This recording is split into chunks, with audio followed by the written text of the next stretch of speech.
Čaute, čaute YouTube. Takže dneska som tu s ďalšou krátkou správou a tiež bude veľmi, veľmi výživná. Asi rovnako ako tá predošla. A s niekým môže a s niekým nemusí rezonovať vôbec. Inak tí, čo ste tu úplne prvýkrát, tak toto je môj 5-ročný kanál, môj životný projekt, zdroj mojej radosti a neviem čo všetko ešte. Dúfam, že sa vám toto zapáči, ale poďme na to samotné posolstvo, lebo toto je tiež celkom zaujímavá záležitosť a bola som dokonca zobrať ešte aj tento balík, keď som vám kopala, lebo som potrebovala vidieť oblasti, nebola som si úplne istá, v čom sa točíme, až kým sa neodkryla táto karta. Takže počúvajte, viete, čo tu vidím? Myslím si, že bez toho, aby ste si to možno uvedomili, takto. Uvedomili ste si, že niekto sa vás pokusil zmotať. Teraz nemyslím romanticky, ale myslím si, že niekto sa vám snažil dostať pod kožu a hlavne, aby ste sa tomu človeku otvorili. O to išlo tej osobe. A nebolo to s dobrým úmyslom, OK? Ja neviem proste, čo mi tu chodí za poslednú dobu, že proste prečo takíto ľudia vás obklopujú, ale proste budíš. Ja neviem, či je to tým, že za chvíľu je koniec roka a démoni vyliezajú v zimných mesiacoch, alebo kedy to je. Každopádne. Myslím si, že takto to Pluto tu na nesignalizuje, alebo není tu zastúpaná akože vládca podsvetia, hej. Ale takisto mne toto príde, že to, na čo sa tu pozeráme, je duchovný útok. Akože nemusí to byť nutne v tejto podobe, aké si to rovno predstavujete, keď sa povie, že spirituálny útok alebo duchovný útok. Ja vám to hneď vysvetlím, ako sa to dá chápať, pretože nie každý týmto veciam veríte a napriek tomu ste na týchto výkladoch, ale o tom to je, život je plný paradoxov a to je na tom krásne. Ale počúvajte, tento človek sa o to pokusí znova. A je to preto, lebo prvýkrát mu to nevyšlo. A neviem, či je to žena alebo muž. Je tam kráľovna, v podstate je to kráľovna minci, kráľovna tu na prsteňov, hej. Ale môže to byť samozrejme žena, hej. Ale príde mi, že vy ste si prvýkrát ani nevšimli, že ten človek takéto niečo skúšal. Neviem, možno vám to došlo neskôr, možno teraz to počúvate, že aj to bolo ono. A podľa mňa je to z veľkej časti je preto, lebo máte veľa osobnostnej síly. A neotvárate sa len tak každému, čo je strašne dobrá stratégia. Hej, v tom pokračujte proste. Vy ste tu na safe, ja to poviem takto. Neviem, čo túto osobu ako keby na vás tak strašne serie, ale nebol tam dobrý úmysel alebo vlastne asi viem, čo ju serie. Budem hovoriť ju, dobre? Asi nebudem preháňať, keď zajdem do takých tých, jak to povedať, nápadov, myšlienok alebo neviem čoho.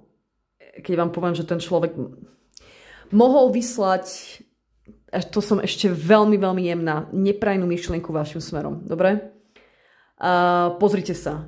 Ja viem, že ste tu z kategórie vekové od, ja neviem, od 13 do 70-80 rokov. Hej?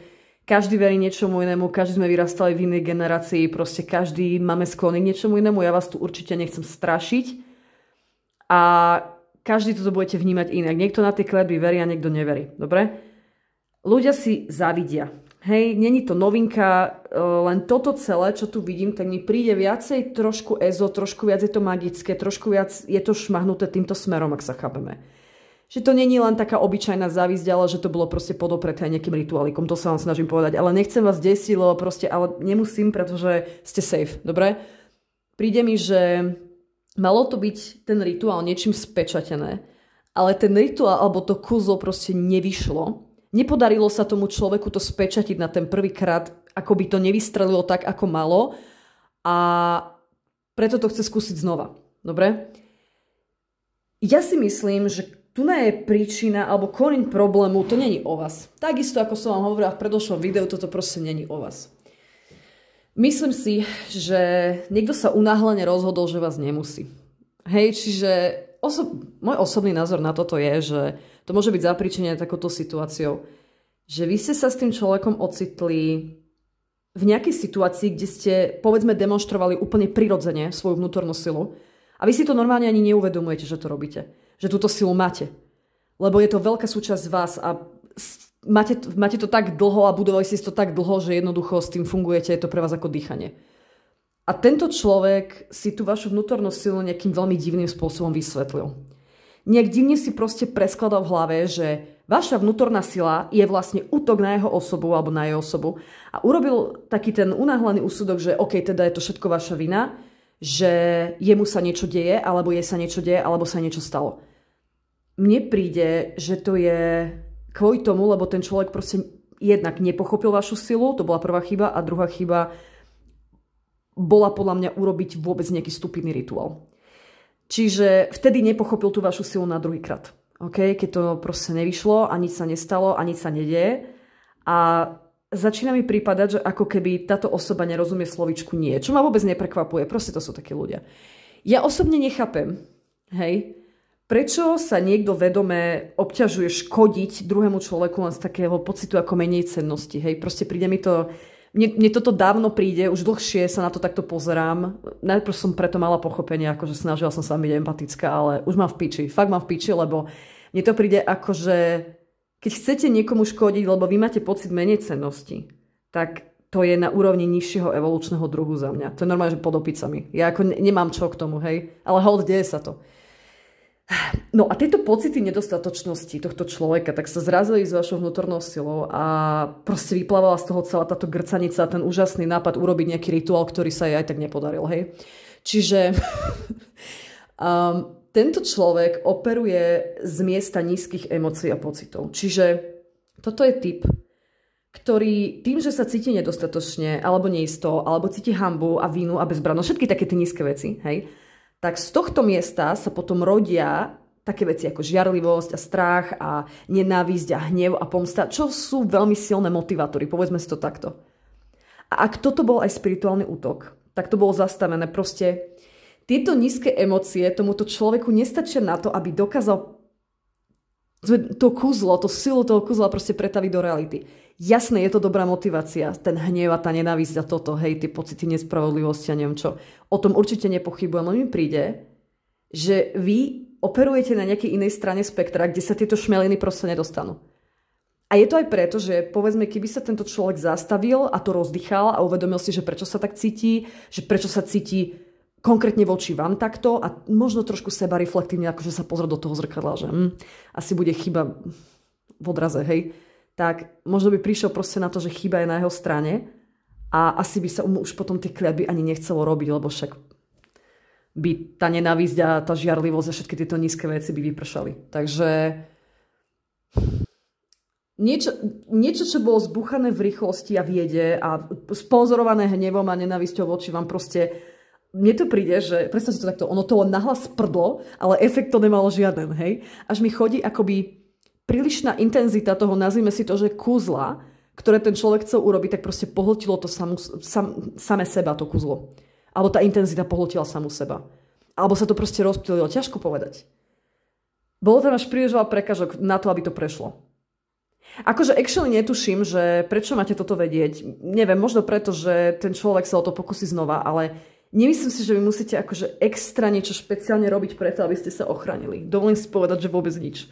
Čiže ak by vám aj akože nestačila tá sila vašej osobnosti a charakteru, tak mne proste príde, že s týmto celým, čo tu vidím, že máte ochrancov alebo vás chráni niečo, neviem vám povedať, že čo to vlastne je, akože nejdem to tu ani pomenovať, to je úplne jedno.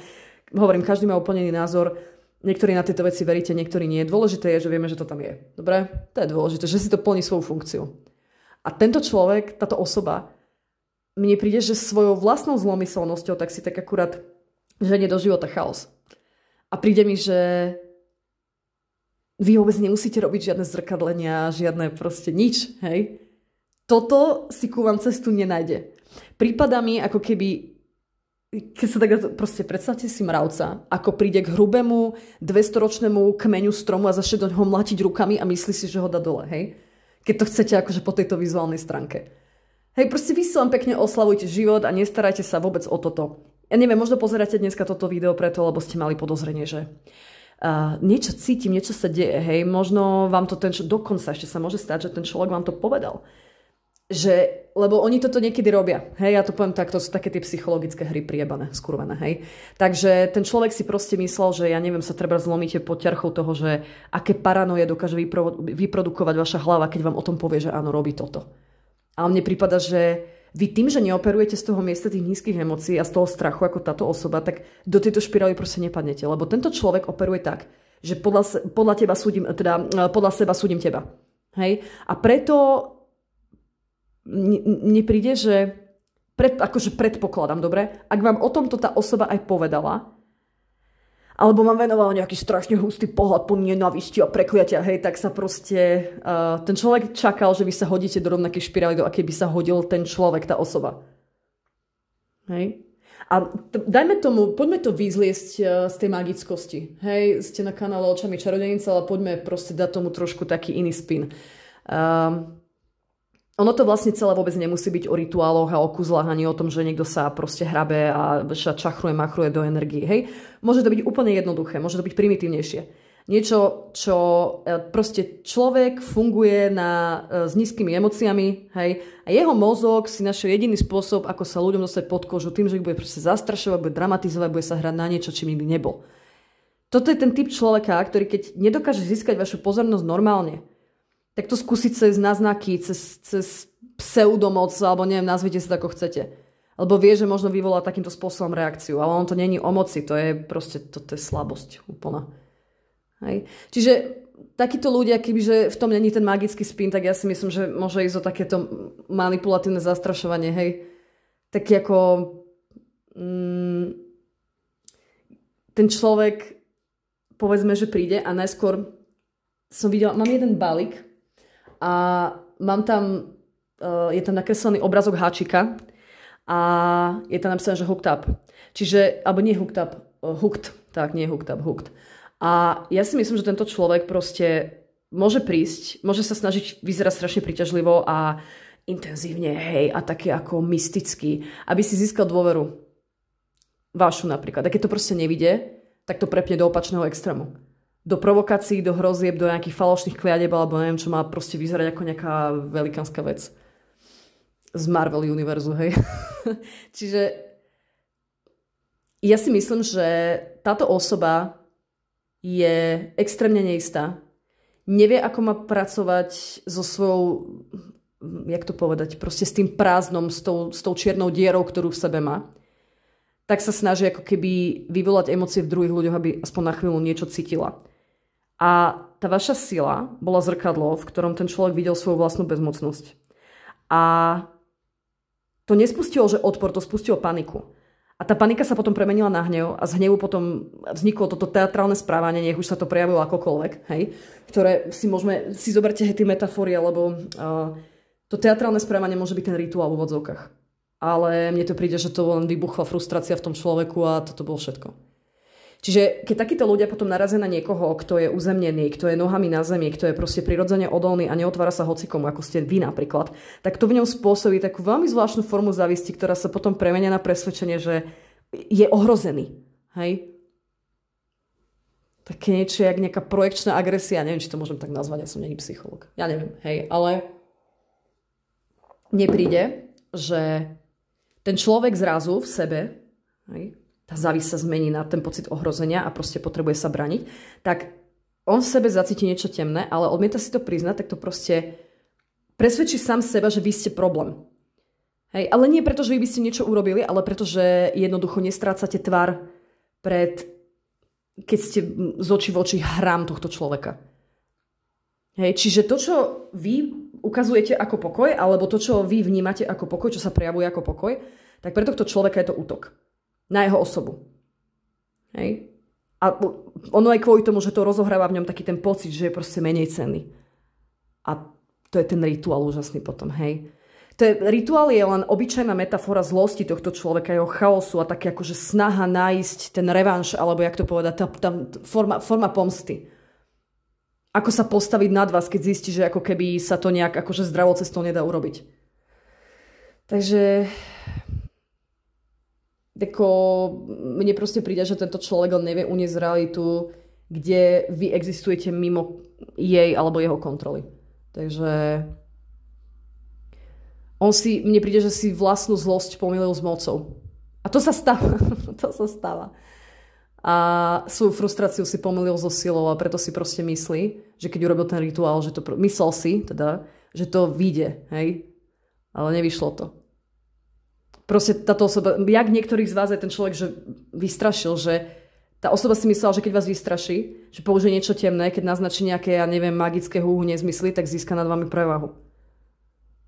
Ale mne proste príde, že najlepšia obrana pre takýmto človekom je je úplne iného druhu, než tá osoba si predstavuje. Vy nepotrebujete ochrany, vy nepotrebujete rituály, nepotrebujete žiadne mirroring spells ani nič podobné, žiadne takéto veci.